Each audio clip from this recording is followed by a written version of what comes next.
On a winding road high in the hills above Los Angeles, there stands a palace. It is not the original palace. That one is gone, wiped from the earth. But the land remains, the view remains. And the memory, stubborn and dark, clings to the soil like a stain. This is Cielo Drive, a name that means sky or heaven in Spanish. For a time it was a heaven on a hill, a place of sunlight, swimming pools, and beautiful people, a symbol of a golden Hollywood dream. Then came the night of August 8, 1969, a hot, still night, the end of a summer week. The air was thick with the scent of jasmine and dry chaparral. Below, the lights of the city sprawled out like a blanket of scattered diamonds. Inside the house at the end of the cul-de-sac, 10,050 Cielo Drive, the lights were on. Music played softly. A young woman, 8.5 months pregnant, was resting. She was waiting for her husband to come home from Europe. She was surrounded by friends. They ate. They talked. They had no idea that evil was climbing the hill, no idea that their names were about to be etched into history with blood. The next morning, the housekeeper arrived. She saw a wire cut. She saw a body on the lawn. She ran. She screamed. And the dream of Cielo Drive shattered forever. The house that had been a symbol of life and glamour became a tombstone. It became a monument to a nightmare. But to understand how a home becomes a horror, how a dream of heaven becomes a gateway to hell, we must go back. Back before the blood, back before the screams, back to when the house was just a house and the future was a promise, not a threat. The story of 10,050 Cielo Drive begins not with a person, but with the land itself. Benedict Canyon. For centuries, it was just a wrinkle in the Santa Monica Mountains, a rugged crease of wild sage, oak trees, and coyotes. The native Tongva people knew its paths. The Spanish settlers grazed cattle on its lower slopes, but mostly it was empty. A wild space watching the tiny pueblo of Los Angeles grow in the basin below. It was remote, inaccessible, beautiful, but useless to the commerce of a burgeoning city. Then came Hollywood, the 1920s, a torrent of new money, new fame, and a new kind of royalty. The stars of the silver screen needed palaces, but they also needed privacy. They needed to be close to the studios, but far from the prying eyes of the public. They looked to the hills. Beverly Hills was born. The Hollywood Hills were carved into estates, and the canyons, once wild and untamed, became the most exclusive real estate on earth. Benedict Canyon was a prime location. It was deeper, more secluded than the others. Its winding roads offered a natural defense against the curious. It promised isolation. It promised escape. The land was tamed. Roads were cut into the hillsides. Water was piped up from the flats.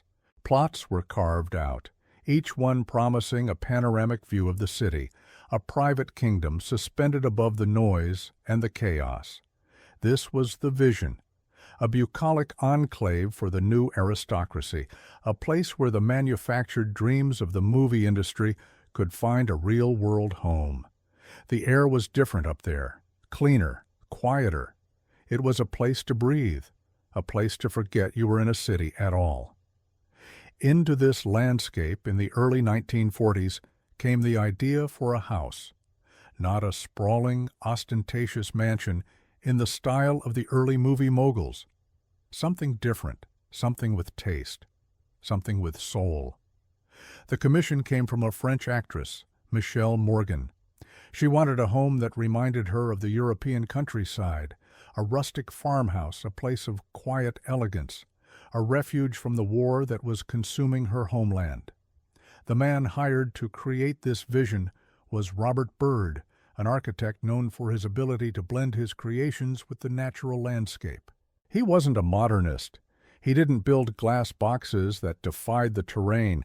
He built homes that felt like they had grown from the hills themselves. He used natural materials, wood, stone, brick. His designs were rambling, asymmetrical, full of charming nooks and unexpected turns. They felt lived in from the moment they were completed. The site chosen was perfect, 10,050 Cielo Drive, a 3-acre plot at the end of a private cul-de-sac. It was perched on a promontory offering breathtaking 180-degree views from the city to the ocean. The long, curving driveway would ascend to a motor court, creating a sense of arrival, of entering a hidden world. The house itself would be shielded from the road by a thick stand of pine and cherry trees. Privacy was paramount. The design was French Normandy, a style that evoked a romantic storybook past. It featured a steep pitched roofline, heavy timbers, leaded glass windows, and a distinctive stone and clapboard exterior. It was designed to look old, to feel settled. The main house was modest by Hollywood standards, around 3,200 square feet. It had a soaring 2-story living room with a massive stone fireplace and a sleeping loft tucked under the eaves. A Dutch door, a signature of Bird's style, opened to the sprawling front lawn. There was a separate guest cottage, a swimming pool, and gardens that cascaded down the hillside. It was a compound built for living, not for showing off. The construction was a feat of logistics. Materials had to be hauled up the narrow, winding canyon roads. A small army of craftsmen, masons, carpenters, glaziers, were assembled. They worked for months, slowly bringing Bird's vision to life. The house was finished in 1944, a European dream made real under the California sun. But Michelle Morgan would never truly live in it. Her plans changed. The currents of her life pulled her elsewhere. The house, built as her refuge, sat waiting for its first real occupant. It didn't have to wait long. Hollywood, then as now, was a small town. Word of the beautiful empty house on Cielo Drive spread, and it soon found a tenant who would cement its place in Hollywood lore, Lillian Gish. Gish was a titan of the silent era, a star of monumental stature. By the 1940s, her career was in a different phase, but her prestige was undiminished. She moved into 10,050 Cielo Drive with her mother. For her, the house was exactly what its creator had intended, a peaceful, private sanctuary. She loved the gardens, the quiet, the feeling of being away from it all. The house became a place of gentle repose, a home for a legend in her twilight years. It had an aura of class, of old Hollywood dignity. The house had a spirit. It was a happy place. It was a home, not just a collection of rooms. It absorbed the quiet grace of its first resident. But in Hollywood, nothing is permanent. Lillian Gish eventually moved on, and the house began its journey, passing from one famous name to another, each inhabitant adding another layer to its growing legend. For a time, it was the home of Cary Grant and his wife, Diane Cannon. It was their honeymoon cottage, the first home of their marriage. One can imagine the glamour, the wit, the sheer star power contained within those walls. It was a house for movie stars. It fit them. The rustic charm was a perfect backdrop for their sophisticated elegance. They were followed by Henry Fonda, another icon, another legend of the screen. The house was building a pedigree. It was becoming a part of the fabric of Hollywood history. It wasn't just a piece of real estate. It was a landmark, known within the industry as a place of taste and distinction. Then, in the mid-1960s, the culture began to shift. The old studio system was crumbling. A new generation was taking over, a generation of rock stars, independent filmmakers, and counterculture icons. The definition of glamour was changing. It was becoming younger, shaggier, more rebellious. And 10,050 Cielo Drive was about to change with it. The house was sold to Rudolph Altobelli, a music and film industry manager. He didn't live in it himself, at least not at first. He saw it as a high-end rental property for his clients and industry contacts, a perk, a place to house talent. The first tenant under Altobelli's ownership marked the beginning of a new era for the house. His name was Terry Melcher. Melcher was pop music royalty. The son of Doris Day, he was a successful record producer in his own right. He had worked with the Byrds and Paul Revere and the Raiders. He was handsome, wealthy, and at the center of the burgeoning L.A. music scene. He moved into the house with his girlfriend, the actress Candice Bergen. Suddenly, the quiet, dignified home of Lillian Gish and Henry Fonda became a crash pad for the new Hollywood. The house on Cielo Drive was now the epicenter of cool.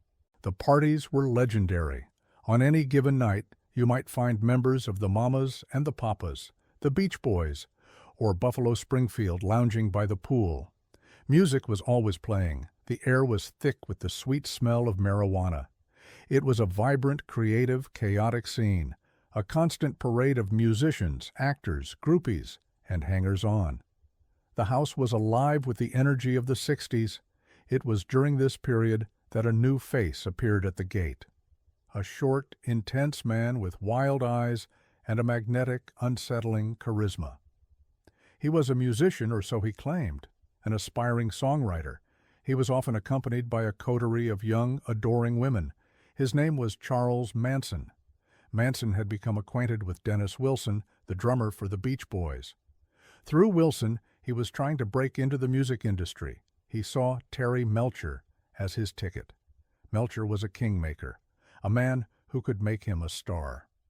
Manson came to the house on Cielo Drive a few times, looking for Melcher.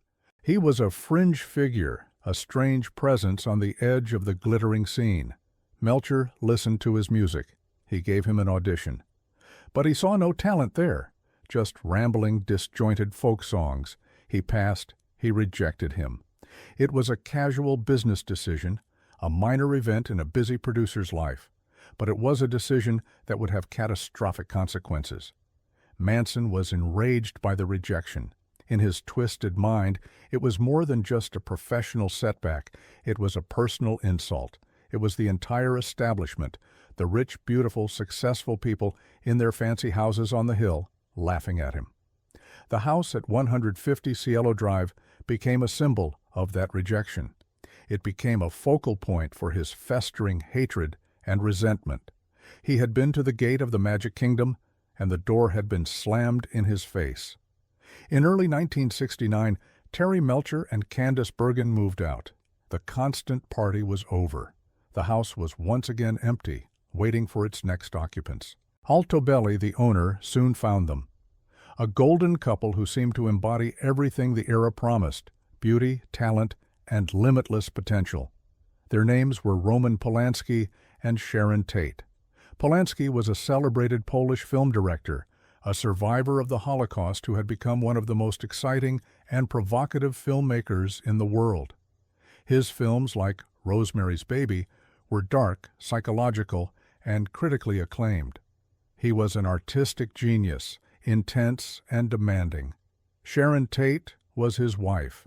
She was, by all accounts, a vision, a Texas-born beauty queen who had become a rising star in Hollywood. She had a luminous quality, an innocence and sweetness that seemed to radiate from the screen. She was more than just beautiful. She was kind, gentle, and full of life. They were a glamorous, jet-setting couple, the toast of London, Paris, and Hollywood, and they were expecting their first child. They leased the house on Cielo Drive in February 1969. For Sharon, it was a dream home. She called it "My Little Love House." She loved the rustic charm, the garden, the spectacular view. She threw herself into making it a home for her new family. She unpacked boxes, arranged furniture, and prepared a nursery for the baby. The house, which had recently been a rock and roll party pad, was transformed again. It became a nest, a sanctuary where a new life was about to begin. Life at the house was idyllic. Friends were constantly stopping by. It was an open, welcoming place.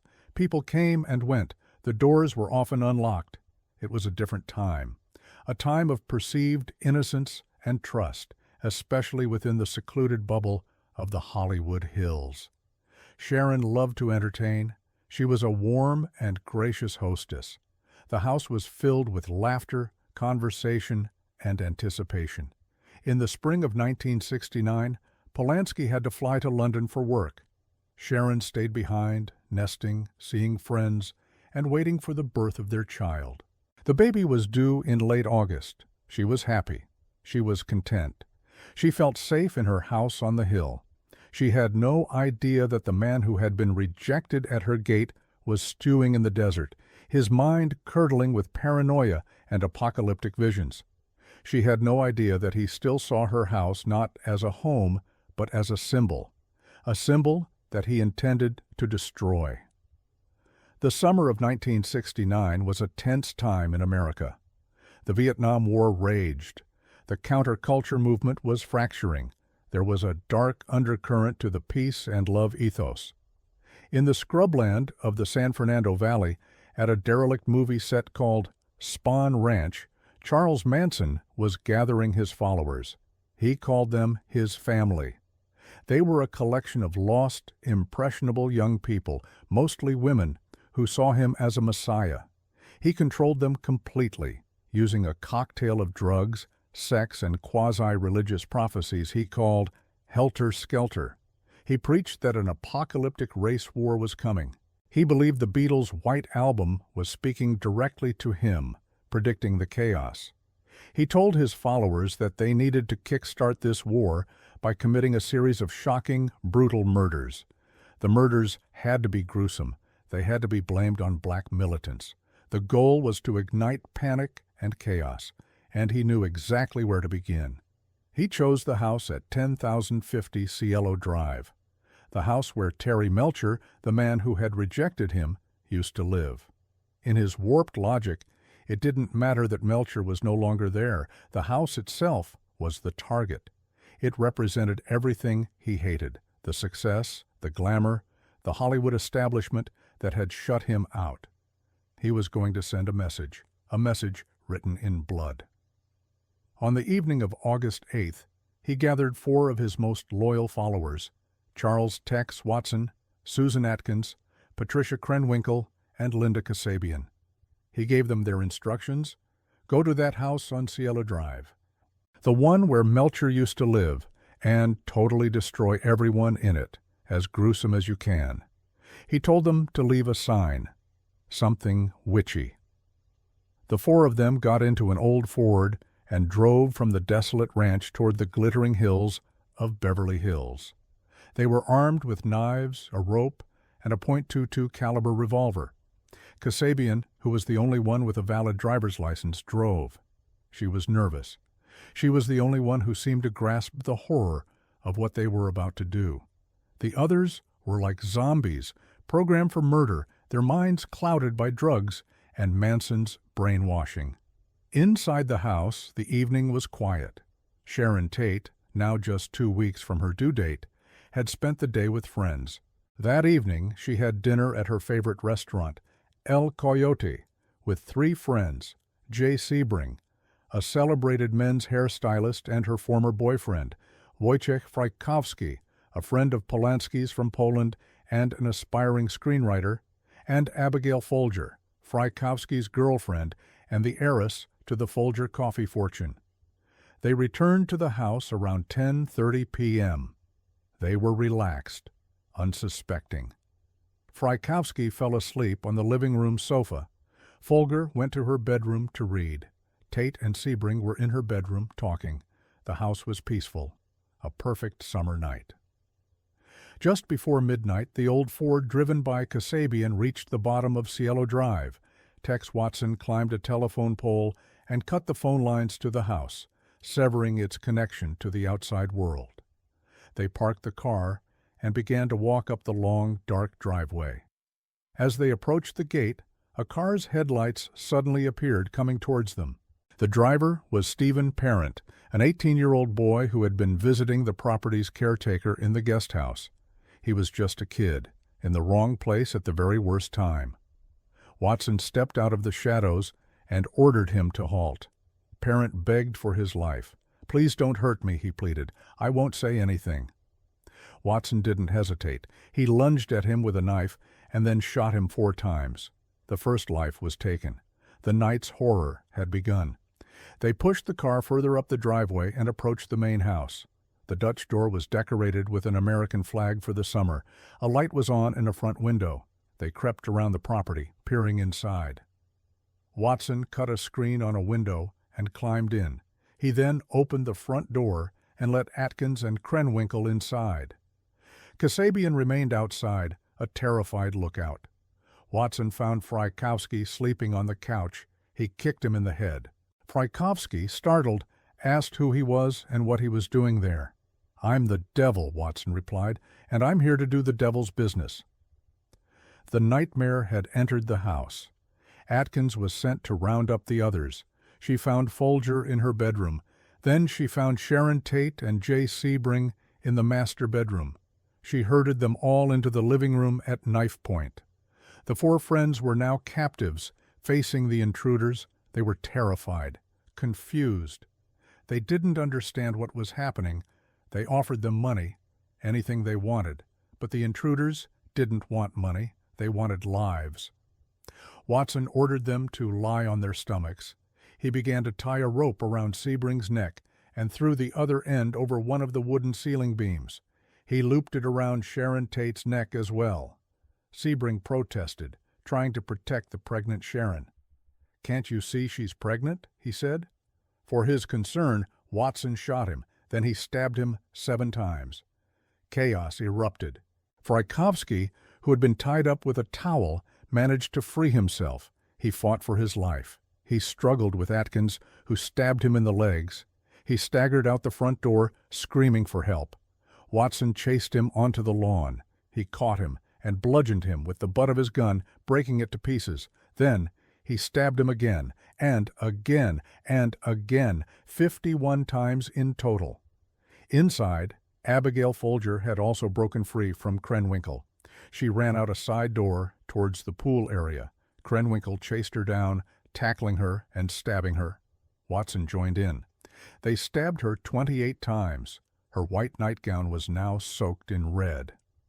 Back in the living room, Sharon Tate was the only one left alive, besides her unborn child. She was witnessing a scene from a slaughterhouse. She pleaded for the life of her baby. She begged them to take her with them, to let her have the baby, and then they could kill her. Her pleas were ignored.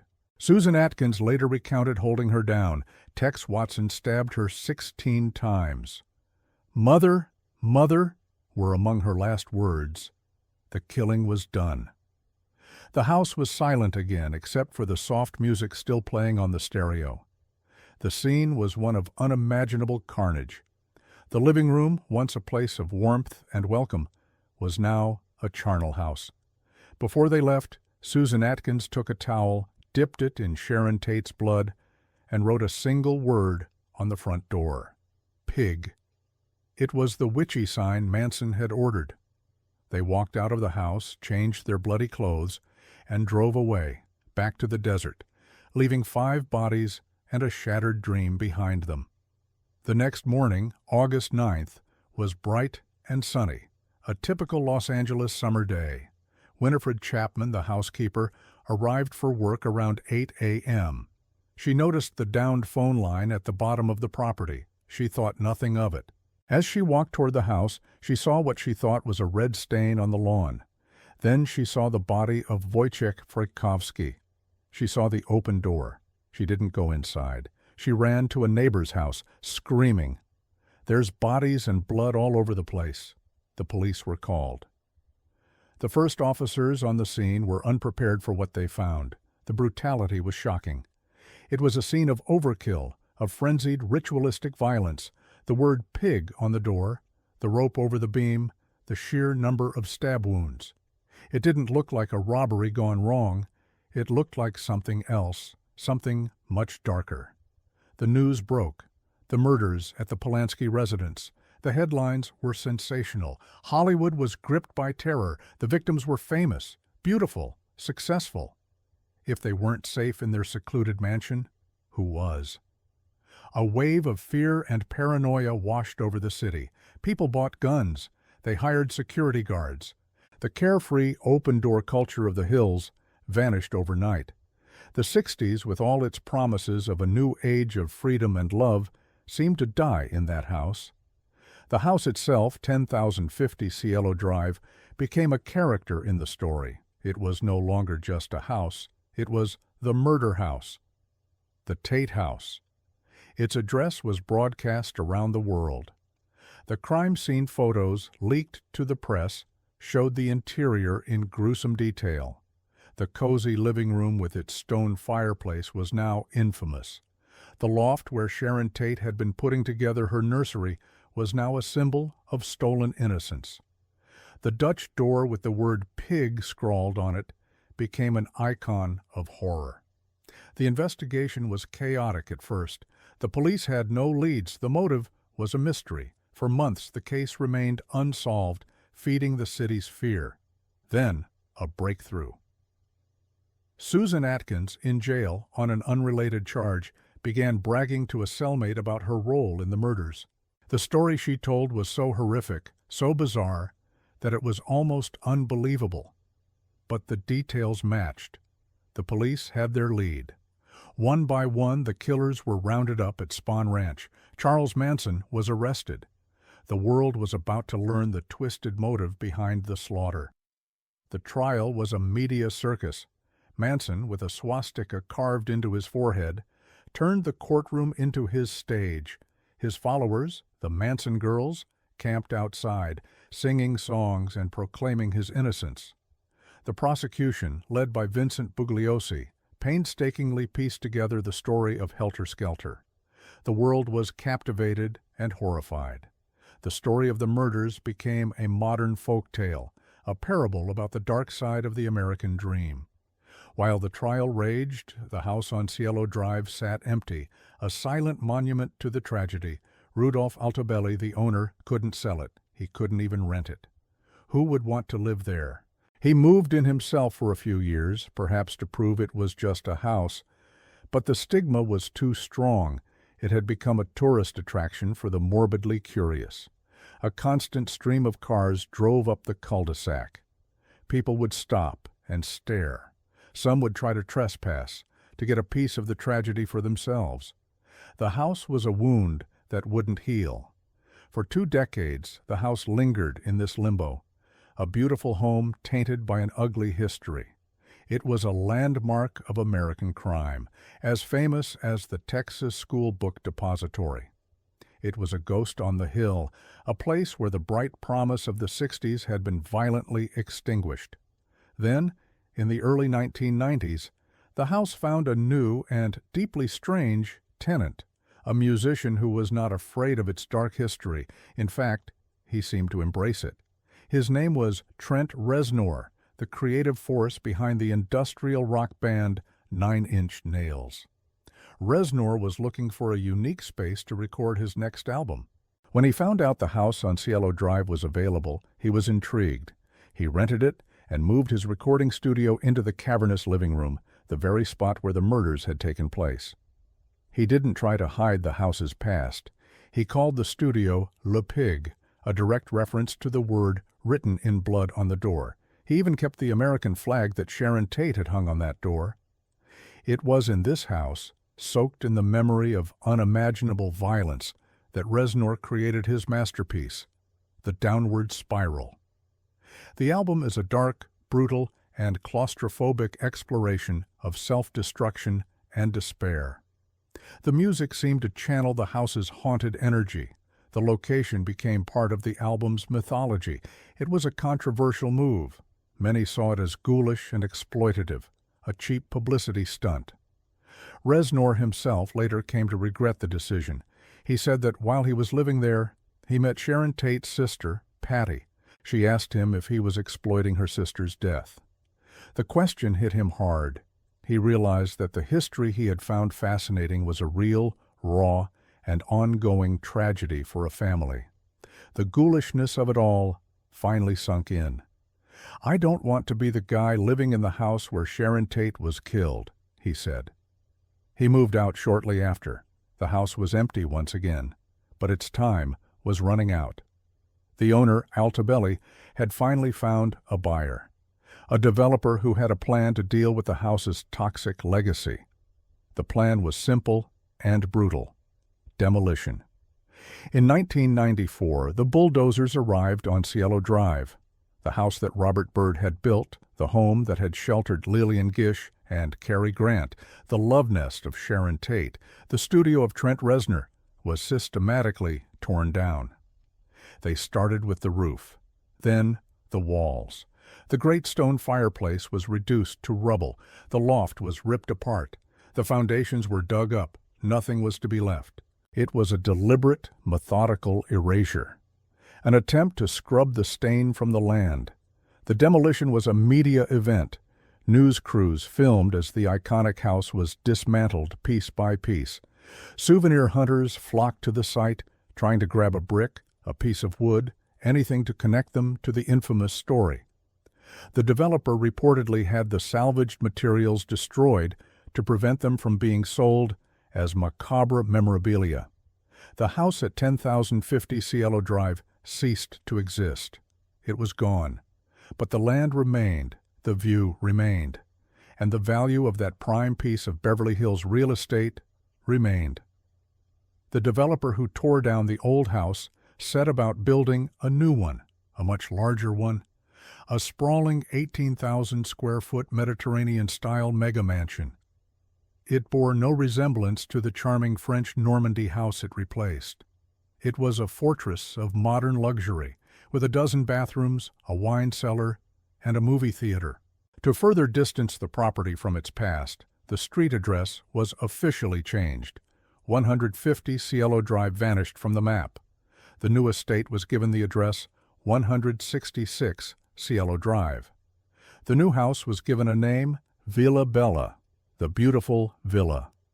A conscious effort to overwrite the horror with a new narrative of luxury and beauty.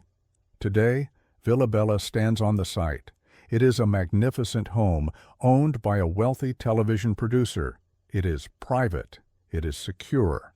From the outside, there is no hint of the history that lies beneath its foundations. The pine trees that once shielded Sharon Tate's home still stand taller now. The curve of the driveway is slightly different, but the approach is the same. The view of the city is still breathtaking. But can you ever truly erase a story like that?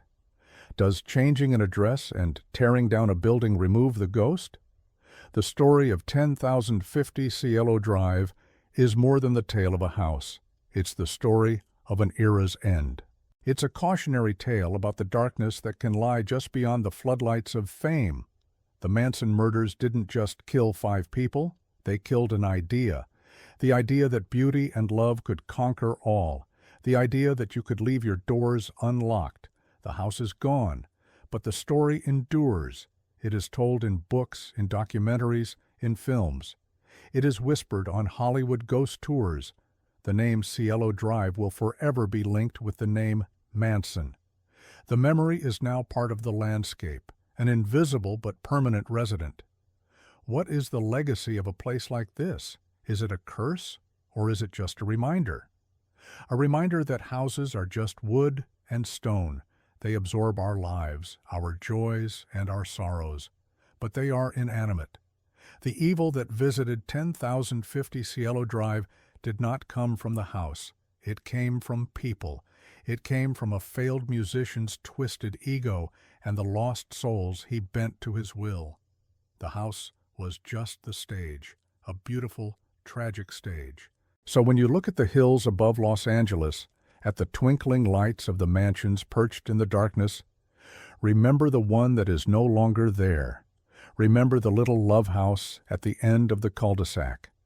Remember the young woman who was waiting for her baby and the friends who shared her last night on earth. Houses can be rebuilt, addresses can be changed, but history cannot be demolished.